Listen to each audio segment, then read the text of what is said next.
beginning.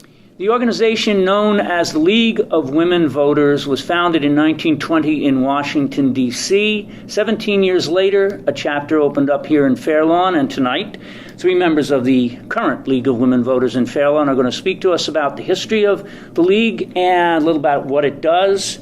And we're going to begin by introducing Eileen Kahn, the current president of the League of Women Voters of Fair Lawn, Fran Davis, and Jane D. Pavine, both of whom are longtime members of the organization. I thank you all for being here. Thank you. Thank you. Let's talk about the beginning. And Jane, you have a special relationship to the beginning of the League of Women Voters here in Fair Lawn. I said the National League started in 1920, but in 1937, the chapter in Fair Lawn was founded by whom?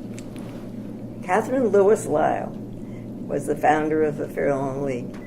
Everyone called her Kay, but I called her Mom. Right. She is your mom. Yes. And she founded the League. Now, you would not have much of a memory of the actual founding of the League here in Fair Lawn. You don't remember that, but was she always politically active?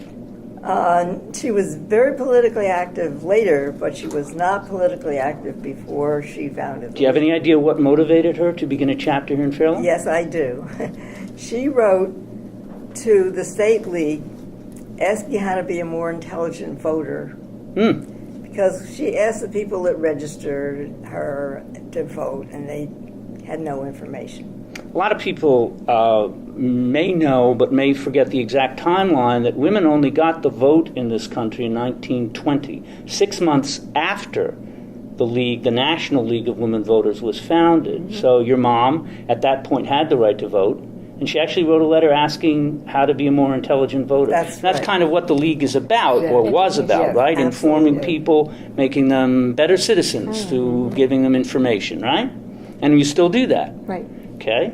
So your mom starts the League in 1937. When did you become a member? Oh, well, when I was 18 years old, I founded a campus league in my college. You did? Washington. What college was that? Washington University in St. Louis. Mm-hmm. So that's when I became a member. Fair Lawn League, well, I guess after I got out of college. Were there a lot of women in college at that point? I mean, it wasn't as... Oh, yeah. But what? Well, yes.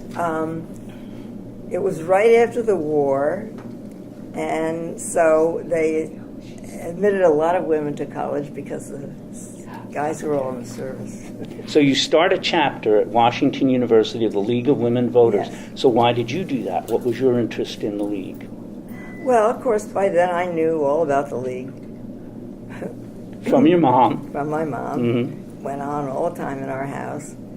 And I thought it'd be a good idea we could have candidates meetings for the people running for student senate.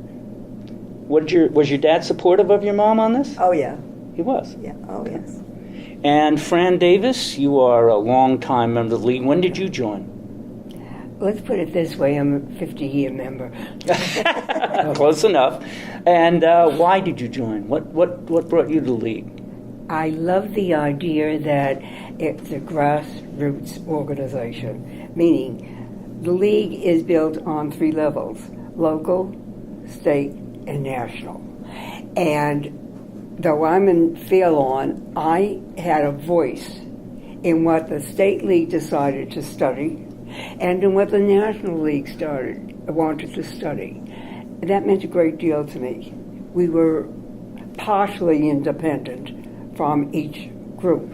We were obligated to study the items that both state and national decided on at their convention. But as I said, we all had a vote, a voice in what we decided to do. So one of the things the League has done traditionally from the beginning is select an issue or issues to be active on. And again, the idea here was not to be partisan, but to create a greater understanding of whatever that issue was, present different elements of the arguments on either side.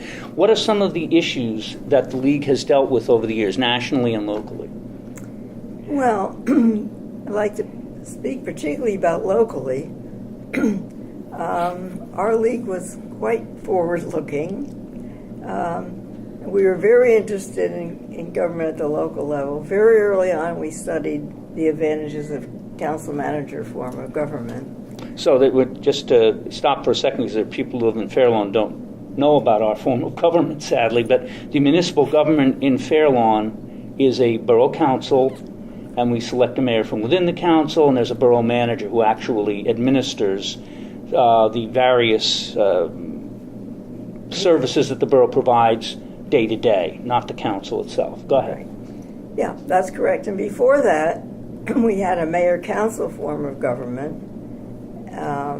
Our government, people say mayor and council, which is not correct.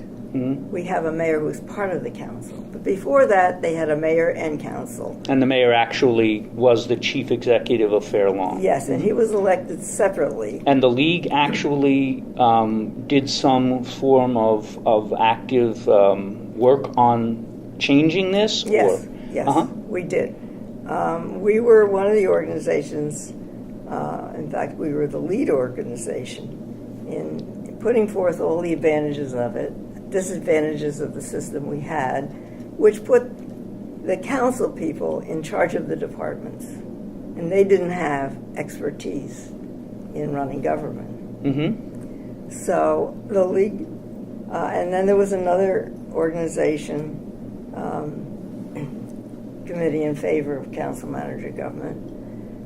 And so what your organization did was not so much stake out a position as expose the different pros and cons of each system? Well, we studied the pros and cons, and we came to the conclusion that we should have council manager government. So then we did campaign. So you were a factor in actually changing to the current system Yes. that we have. Very We were. interesting. Yes. About what year would that have happened? Do you have any idea? Yes. Do you remember? 1948. 1948. Uh-huh. When did you actually join the Fair Lawn chapter? When did you graduate college? 1949. Was your mom still involved Oh, at that yeah. point? She was involved most of her life. She was. Well, she was the Yeah. first president, and she did 2 terms, and then she continued to stay involved, you know. Now, Fran, Jane, the organization then, the organization now. Talk about how it's changed over the years. When you joined, I guess, as women and voters, it was a different world, in many respects for women, than it is today. It's still evolving, but it's changed a lot. So talk about what it was like then and what it's like now. When I joined, a key issue was regionalization. Regionalization, meaning? Well, New Jersey has, I think, 576 municipalities, all with their own elected and appointed positions. And that didn't seem very practical. Yeah. So we studied it then when I came in, and we didn't succeed. Yeah. No, it's We still an have ongoing issue. Fran. 576. But when you joined the league at that time, and it helped you to focus on issues and have an organized approach to those issues and be influential. But what was the situation originally when you joined? Is it different for women as voters in that period than it is today? Were there things that the league provided then for you? All right. One of the things, of course, that we do is register voters. So you were registering voters from the beginning. And we were very proud many years ago of being the first league, the first, I think, organization in the state of New Jersey to have an out-of-office registration. Mm-hmm. And so we set up booths at various places, whether it was ShopRite or Pancake House or right out in the streets of Branburn, we had booths to register voters. Well, in 2014, we don't do that. Why is that? Well, we register them, but my point is that people can register on the By mail. By mail, they can register on the internet.